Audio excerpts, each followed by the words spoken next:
How you doing? I'm good. How are you? Good, good. Hey, so thanks for doing this. Of course. We appreciate you taking the time. For those who don't know, Esther was one of our reporters on a couple of stories. She was reporting from Mexico City on the farm labor situation, and she actually broke a story about problems with visas, which I'll let her explain. And then she went on to do a story with Liza Gross, who's based in California, on a more on sort of the problems that farm workers as a whole face just dealing with COVID-19. So why don't we start off there? Just talk about that story you did on visas and explain that situation, because I'm sure a lot of people who are viewing this don't really know what that situation was. Right. Well, it just so happened that I was already looking into H-2A visa workers. March and April are the busiest months for them. That's when thousands of these workers, the majority of whom are in Mexico, go to the embassies to do their visa interview and get their visa. What's an H-2A visa?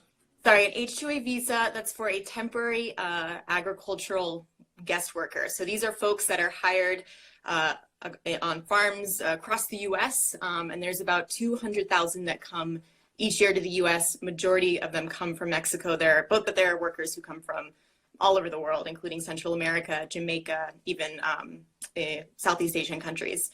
So this is the time of year when a lot of the work really gets ramped up. So a lot of these workers are headed north. And I was actually looking into another story about the sort of protections that are in place for these workers when COVID-19 became more of a pressing issue. Yeah, I remember you were emailing to us about that other story, and we're like, wait, is there like a COVID-19 angle? And it was sort of happening the day we were talking with you. Right. It really was just a matter of being at the right place at the right time. So I had been planning on traveling to the embassy to talk to these workers about workers' rights issues, mainly labor trafficking.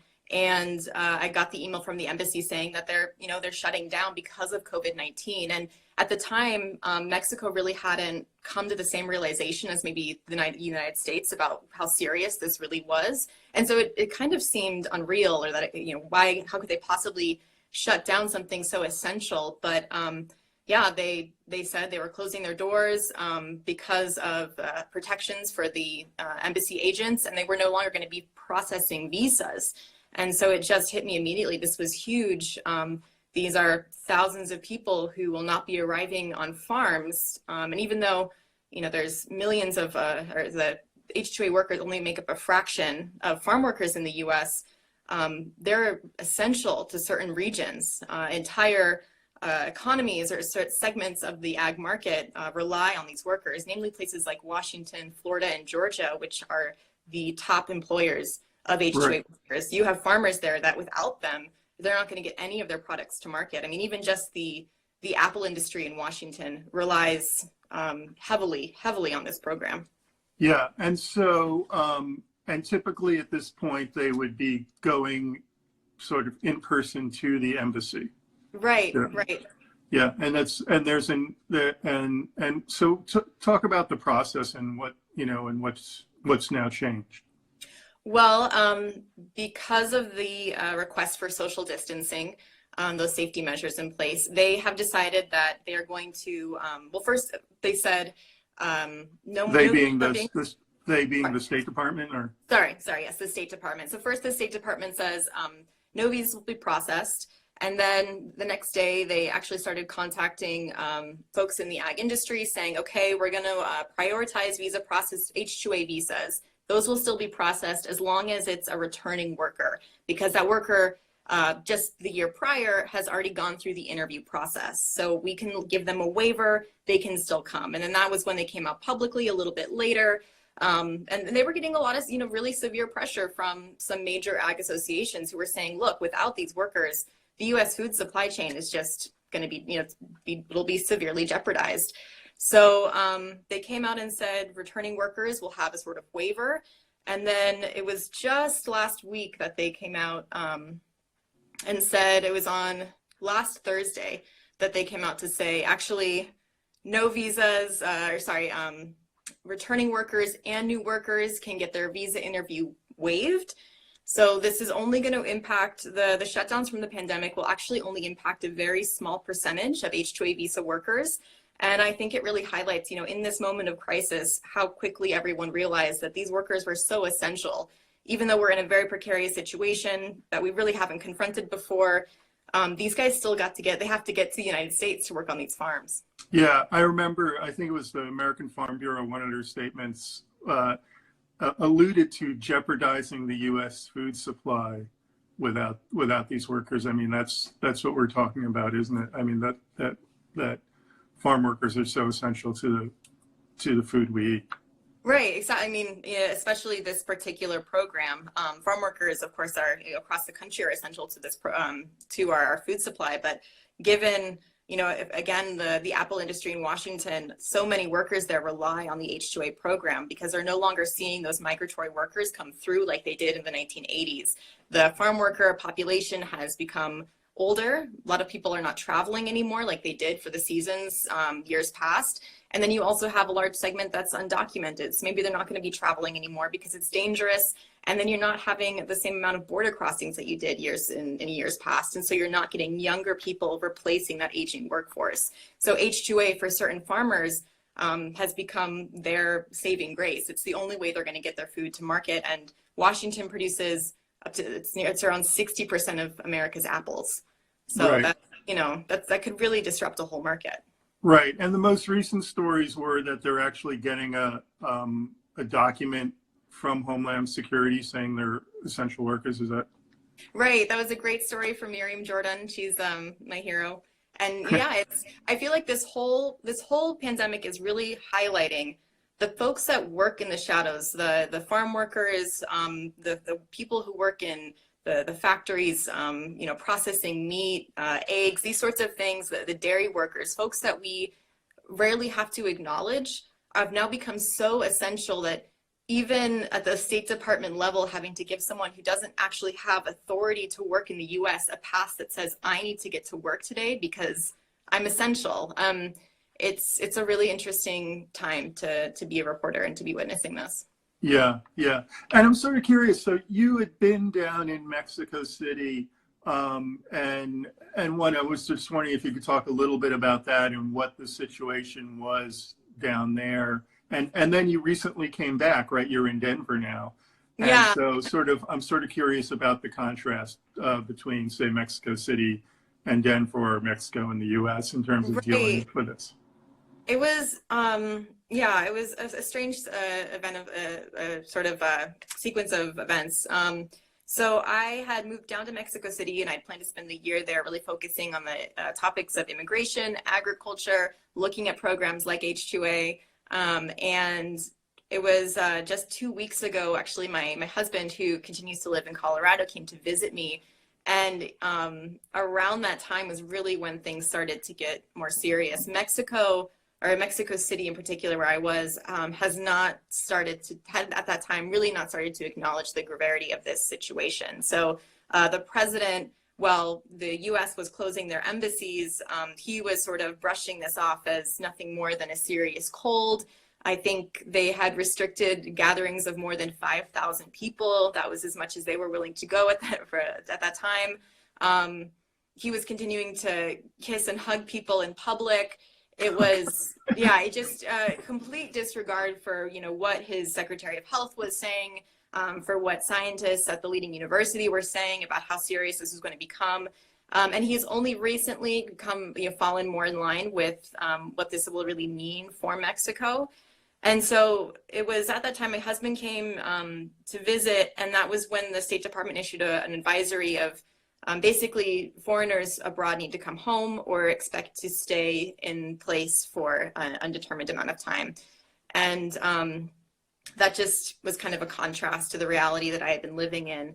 And the reality in Mexico is that there's about 3,000 ICU beds for the entire country. And something around those lines for the amount of ventilators that they have access to. So it's very ill prepared, and it was a really hard decision as a journalist to decide to leave. But I felt that there was a lot of internal debate in terms of ethically what was the right thing to do, just because, there's also like I was maybe becoming a weight on that system by being there. It maybe wasn't the safest place for me to be. And at the end of the day, there's a lot of important reporting to do here in the US as well. So. Yeah. And so were you able to get a flight out, or that's how you got home? Yep. I got a flight out, and it was, it wasn't one of the last flights, but a lot of flights were being canceled, and it was nearly empty. So Mexico has refused to shut down their airports. They're going to keep, they'll keep letting people come, and that doesn't seem like they've shut down their sort of tourist industry at all at the moment. But it was pretty surreal coming back to the US and just kind of seeing how differently the situation's being treated here. Yeah, I mean, once you landed, it was just a complete different feel in terms of the whole, right. social distancing and everything else. Yeah, everything being shut down, everyone, walking a certain distance from each other. I mean, just none of that had taken place at the time in Mexico City. And while the mayor of Mexico City has now asked for 90% of essential businesses or unessential businesses to be shut down. From friends who I know they're still staying there, they're saying they're still seeing the same amount of foot traffic. You'll still see, businesses that are open. I mean, at the end of the day, 60% of the labor force in Mexico is part of the in the unofficial or they are self-employed or they're entrepreneurs. So they either work or they don't eat. And so there's not really the choice to be quarantined inside for days on end. Yeah. So let's turn back to the farm worker situation, because you did a second story for FERN on actual risks that farm workers are facing. So you did first the story about getting to the U.S., but the second story was really about farm workers in the U.S. and sort of what they're encountering. And you were joined by another reporter of ours, Eliza Gross, who's based in the Bay Area. And can you talk about that story? Yeah, I think it was really just the logical next step. I mean, if we've decided these workers are essential, that without them, our food supply is possibly jeopardized, but yet we'll bring them here and not give them any, additional protections. What I kept hearing from advocates was that this was really highlighting issues that already existed within the program. So concerns about housing, overcrowding, unsanitary conditions, no access to sometimes, potable or drinking water within the housing that they're given. Advocates for H-2A workers would tell me that was the number one complaint that they would see. And so it was housing. And so because they're too close together, essentially. Well, sometimes the housing it's expensive. These programs require you to not only fly the workers from a foreign country to your farm, but then also to provide them with housing at no cost. And then there's very strict federal guidelines of what that housing has to look like. And even in the best situations, when you're following those guidelines to a T, there still isn't space within those dormitories to provide social distancing. And there's no requirement. There's extra space for quarantining someone who's sick. So even in the best of circumstances, the infrastructure for this program just is not set up to keep people safe during a pandemic. And the more, a lot of the worst case scenarios that we tend to see, it's incredibly dangerous for these workers. And the pandemic really just highlights that. They're not safe living conditions. So not only do you have these workers who are coming on buses, spending, 3 days, if they're, say, going all the way to Washington. So they're passing through bus stops. They're, sitting on a bus with people from all over Mexico. They don't know what their situation was like before they got onto that bus, who was sick, who was experiencing symptoms. Then they go to these farms, and the dormitories might have as many as 200 people in them.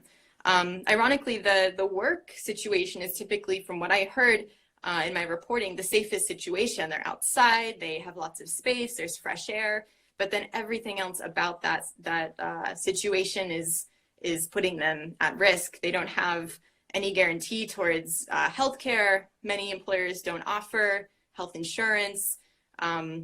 If they're, say, undocumented, then they have to be able to navigate the local resources that are available to them. And there is really, there's a huge network of small rural clinics that do service migrant farm workers, and they do a lot of outreach work. So they'll actually come out to the field, they'll bring a mobile clinic that will be alongside them, and they'll pull people in and they'll give them a checkup. And it's a really, really wonderful resource that these organizations offer. But during the pandemic, we learned that they're not going to be able to do that in-person outreach.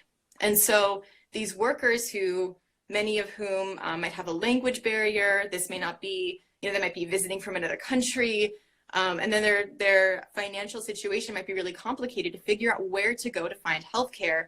So that whole, army of outreach workers, they're not going to be there to try and get in touch with them.